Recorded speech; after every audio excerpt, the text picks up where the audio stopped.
TV news. Vijayawada Dharna Chowk వద్ద ఉద్రిక్త వాతావరణం నెలకొంది. భారత విద్యా వ్యవస్థలో సమూల మార్పులు తీసుకురావాలని, విద్యార్థుల భవిష్యత్తుకు పూర్తి రక్షణ కల్పించాలని డిమాండ్ చేస్తూ చేపట్టిన రీలే నిరాహార దీక్షలు కొనసాగుతున్నాయి.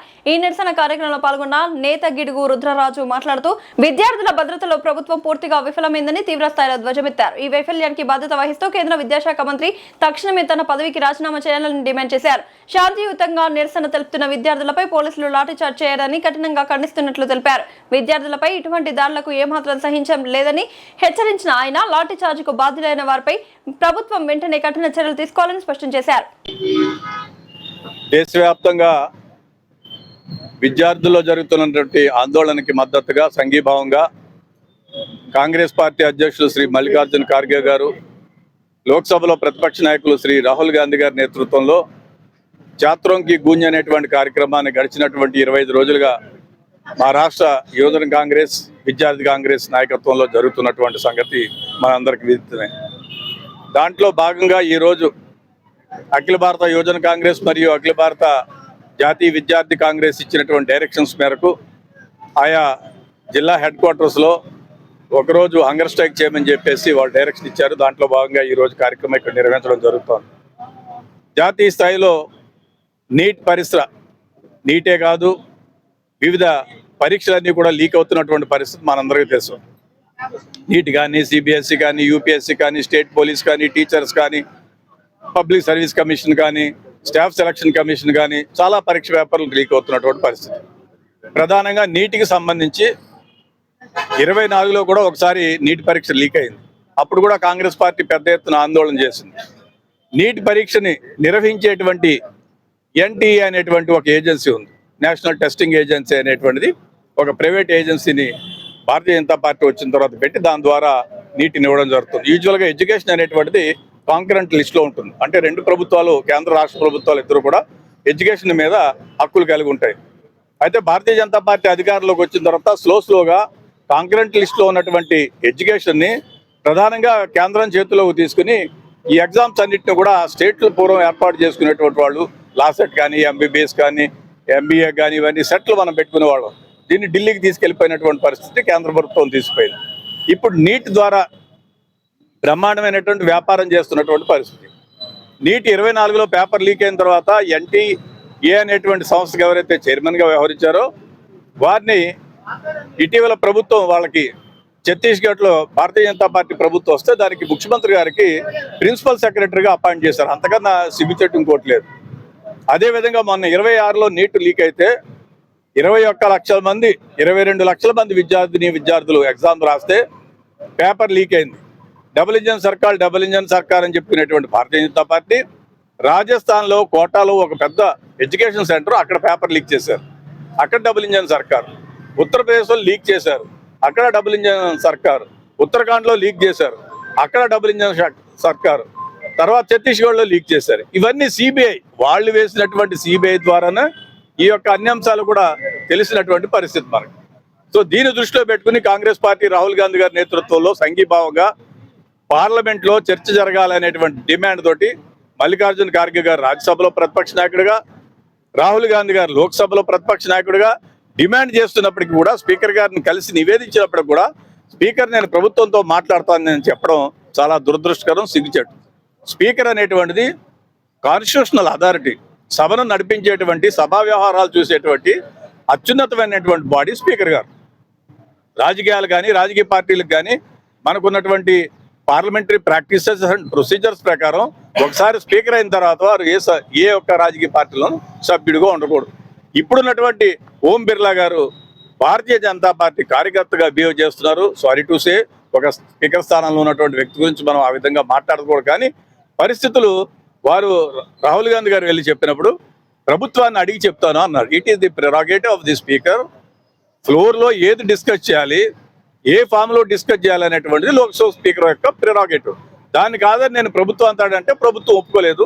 దానికి సంఘీభావంగా రాహుల్ గాంధీ గారు ప్రధానమంత్రి గారు కలుద్దాం అని వారి నివాసానికి వెళ్తే లోక్సభలో ప్రతిపక్ష నాయకుడు, 3 తరాల ప్రధానమంత్రిగా ఉన్నటువంటి వ్యక్తి, క్యాబినెట్ ర్యాంక్ ఎంజాయ్ చేస్తున్న వ్యక్తిని మనం చూసాం. పోలీసు వాళ్ళు ఏ విధంగా తీసుకెళ్లి ముక్కు కూడా పగలగొట్టి రక్తం వచ్చి ఆయన్ని జైలుకి తీసుకెళ్లినటువంటి పరిస్థితి. ప్రియాంక గాంధీ గారిని ఎంత దుర్మార్గంగా, ఒక మహిళ అయితే మగ పోలీసులు తీసుకుని వెళ్ళి లిఫ్ట్ చేసి ఎక్కడెక్కడైతే ఒక వనితకి ఈ దేశంలో మనం వాళ్ళు చెప్తూ ఉంటారు, వనితకి గౌరవం ఉంటేనే సమాజంలో అందరికీ గౌరవం ఉంటుందని సూక్తి ముక్తావులు చెప్పేటువంటి భారతీయ జనతా పార్టీ నాయకులు ఆవిడని ఈ దేశానికి ఎంతో గొప్ప వనిత ఇందిరాగాంధీ గారి తర్వాత ఇందిరమ్మలా చూసుకునేటువంటి మా అందరికీ ఆవిడని మగవాళ్ళు తీసుకెళ్తుంటే ఈ దేశంలో ఉన్నటువంటి పరిస్థితులు ఏంటో అర్థమవుతుంది. కావాలని ఒక పథకం ప్రకారం పోలీసులను పెట్టి భయభ్రాంతులు చేసి అన్ని మెట్రోలు క్లోజ్ చేశారు. ఢిల్లీ నుంచి ఎక్కడికైనా మనం వెళ్ళాలనుకుంటే నిర్బంధం, ఇక్కడి నుంచి వెళ్ళిన వాళ్ళందరినీ అరెస్ట్ చేస్తున్నటువంటి పరిస్థితి. నిన్న మళ్ళీ ఒక జీవో ప్రభుత్వం రిలీజ్ చేసింది, హోమ్ మినిస్టర్ ఇప్పుడే దాని జీవో కాపీలను దగ్ధం చేయడం జరిగింది. లెఫ్టినెంట్ గా ఉన్న ఢిల్లీ పోలీస్ కమిషనర్కి అమితమైనటువంటి పోలీస్ అధికారాలు ఇచ్చి ఎవరైతే అనుమానం ఉన్నటువంటి వ్యక్తిని డిటైన్ చేసి ఎక్కడా చెప్పకుండా, వాళ్ళ వివరాలు చెప్పకుండా, ఎక్కడ పెట్టామని చెప్పకుండా 12 రోజుల నుంచి 12 సంవత్సరాల వరకు జైలు శిక్ష విధంగా అంటే భయభ్రాంతులు చేస్తున్నారు. జంతర్ మంతర్ దగ్గర నిన్న మనం సోషల్ మీడియాలో ఒక చిన్నారి పాప వాళ్ళ హక్కుల కోసం వస్తే పోలీసులు కర్రబెట్టి ఉచ్చినటువంటి పరిస్థితి. ఇంత దుర్మార్గం, అన్యాయం ప్రజాస్వామ్యంలో జరగడం అనేటువంటి చాలా దురదృష్టకరమైనటువంటి సంఘటన. ఢిల్లీలో కానీ, పంజాబ్ అక్కడ బొంబేలో కానీ ఏ ప్రదేశాల్లో అయినా ఆ విధంగానే ఉన్నటువంటి పరిస్థితి. సో దీన్ని దృష్టిలో పెట్టుకుని కాంగ్రెస్ పార్టీగా మేము విద్యార్థులకి సంఘీభావం తెలియజేస్తున్నాం. ప్రధానమైనటువంటి డిమాండ్ విద్యాశాఖ మంత్రి ధర్మేంద్ర ప్రధాన్ రాజీనామా చేయాలి. రెండవ డిమాండ్, ఎవరైతే పిల్లల మీద మీరు లాఠీ చార్జ్ కానీ టీర్ గ్యాస్ కానీ అది చేశారో వాళ్ళకి బేషరతుగా క్షమాపణ చెప్పాలి. మూడవది, చనిపోయినటువంటి ప్రాణాలు నీట్ 2026లో చనిపోయినటువంటి చిన్నారులు ఎవరైతే ఉన్నారో వాళ్ళ కుటుంబానికి ₹1 కోటి చొప్పున ఎక్స్గ్రేషియా ఇవ్వాలి. అదేవిధంగా లోక్సభ, రాజ్యసభలో చర్చ జరగాలి. కేసెస్ ఎవరైతే జంతర్ మంతర్ దగ్గరకు వచ్చి విద్యార్థులు, ఎందుకంటే ఒకసారి కేసు పెడితే వాళ్ళ భవిష్యత్తు నాశనం అయిపోతుంది. పబ్లిక్ సర్వీస్ కమిషన్ కానీ, స్టేట్ సర్వీస్ కమిషన్ కానీ, పోలీస్ రిక్రూట్మెంట్ కానీ, దేనికైనా ఒకసారి కేసు ఉంటే వాళ్ళ భవిష్యత్తు పోయినట్టే. వాళ్ళ హక్కుల కోసం వెళ్ళారు, పేపర్ లీక్ అవద్దన్నారు, కానీ వాళ్ళు ఏం క్రిమినల్స్ కాదు, టెర్రరిస్టులు కాదు. టెర్రరిస్టులతోటి బిహేవ్ చేసినట్టు, క్రిమినల్స్ తోటి బిహేవ్ చేసినట్టు చేస్తున్నటువంటి ఈ నేపథ్యంలో కాంగ్రెస్ పార్టీగా మేము వాటిలన్నింటినీ ఖండిస్తున్నాం.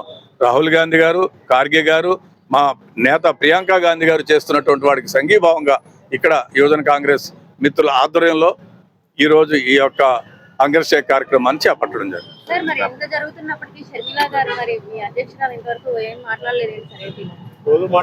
ఆల్రెడీ సోషల్ మీడియాలో వారు ఒక రిలీజ్ చేయడం జరిగింది. కొన్ని వ్యక్తిగతమైనటువంటి కారణాల మూలాన వాళ్ళ ఫ్యామిలీకి సంబంధించినటువంటి కొన్ని అంశాలు బయట నుంచి, ఫారిన్ నుంచి వాళ్ళ కుటుంబ సభ్యులు వచ్చారు. దాంట్లో కొంచెం బిజీగా ఉన్నారు. పార్టీ తరఫున మేము అందరం కూడా it is only collective responsibility. Party అధ్యక్షురాలుగా వారు కానీ, పార్టీలో పూర్వ అధ్యక్షుడిగా నేను కానీ, ఇక్కడ ఉన్నటువంటి కార్యకర్తలందరూ కానీ కలెక్టివ్ రెస్పాన్సిబిలిటీ, వారి ఆదేశాల మేరకు ఈ కార్యక్రమాలన్నీ కూడా మేము చేస్తాం. మా బీసీసీ అధ్యక్షుల ఆదేశాల మేరకు కార్యక్రమాలు. నిన్న కూడా యువజన కాంగ్రెస్ అధ్యక్షుడి మీద జరిగినటువంటి దాడిని ఖండించడానికి నేను అక్కడికి వెళ్ళడం జరిగింది. షర్మిల గారితో మాట్లాడి వారి యొక్క డైరెక్షన్ తీసుకుని మేము అక్కడికి వెళ్ళాము. సో మేము అందరం కూడా అన్ని కార్యక్రమాలు మా పీసీసీ అధ్యక్షుల నేతృత్వంలోనే పనిచేయడం జరుగుతుంది. ఈ రోజు ఈవినింగ్ అంబేద్కర్ గారి స్టాట్యూ దగ్గర క్యాండిల్ లైట్ మార్చ్ నగర కాంగ్రెస్ కమిటీ అధ్యక్షుల ఆధ్వర్యంలో నిర్వహించడం జరుగుతుంది. గోండాలు, అలాగే బీజేపీలో ఉన్నటువంటి మతంతో చెలరేపుతున్నటువంటి గోండాలు కూడా విద్యార్థుల మీద ఒక పైశాచిక చర్య. ఆడకే పిల్లలు ఉన్నారు, ఎవరి పిల్లలైనా ఒకటైనటువంటి మినిమం నీచ జ్ఞానం లేకుండా కూడా ఆడపిల్లలు పట్టుకుని టచ్ చేయని కాడ కూడా టచ్ చేసి చింపేసి మారణహోమం చేశారు. ఆ మానసిక క్షోభతో ఒక అమ్మాయి కూడా చనిపోవడం జరిగింది. హృదయ విదారకమైనటువంటి సంఘటన. వాళ్ళని మాట్లాడితే మోడీ గారు 2047లో వికసిత్ భారత్ అంటారు. వికసిత్ భారత్ అంటే విద్యార్థులను చంపటమా? వికసిత్ భారత్ అంటే రైతులను చంపటమా? వికసిత్ భారత్ అంటే విద్యా వ్యవస్థను కూల్చేయటం? వీటన్నిటిలో కూడా క్షేత్రస్థాయిలో బుద్ధి తెచ్చుకోవాలి. నరేంద్ర మోడీ గారి పతనం ప్రారంభమైంది. విద్యార్థులతో పెట్టుకున్న ఎవడ కూడా బతికి పట్టుకెట్టినటువంటి చరిత్ర ఈ దేశ చరిత్రలో లేదు. విద్యార్థులే భారత పౌరులని ఆనాడు మా జవహర్లాల్ నెహ్రూ గారు చెబితే, వాడు విద్యార్థుల్ని గోండాలుగా, రౌడీలుగా, చిత్రహింసలు పెడతా, మానసిక క్షోభ చేస్తా, తల్లిదండ్రులు మానసిక క్షోభ చేస్తా ఈ వ్యవస్థను ఎడి తీసుకెళ్తాననేటువంటి ఆలోచిస్తే స్వాతంత్ర భారతదేశంలో మనం తెచ్చుకున్న స్వాతంత్ర ఫలితాలు ఈ ఫలితాలు మనం అనుభవించేదనేటటువంటి దురదృష్ట సంఘటన మీ అందరికీ తెలియజేస్తూ, వాళ్ళ గుణపాఠం చెప్పేవారు, వాళ్ళ గతి తిప్పేవారు కూడా కాంగ్రెస్ పార్టీ గుండెలో నిద్రపోతుందని కూడా ఈ సందర్భంగా మీకు మనం చేస్తాం.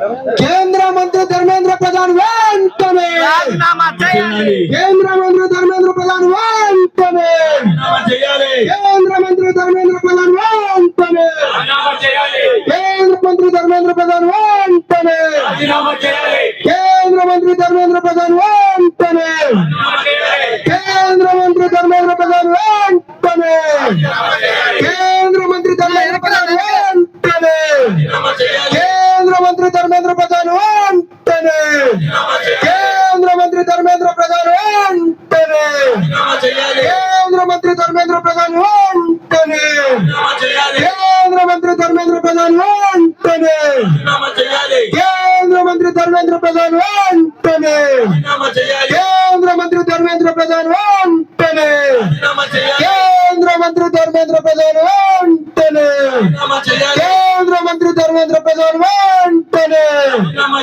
కేంద్ర మంత్రి ధర్మేంద్ర ప్రధాన్ వెంటనే కేంద్ర మంత్రి ధర్మేంద్ర ప్రధాన్ వెంటనే విద్యార్థులపై అక్రమ కేసులు వెంటనే విద్యార్థిపై అక్రమ కేసులు వెంటనే విద్యార్థిపై అక్రమ కేసులు వెంటనే విద్యార్థులపై అక్రమ కేసులు వెంటనే విద్యార్థులపై అక్రమ కేసులు వెంటనే విద్యార్థులపై అక్రమ కేసులు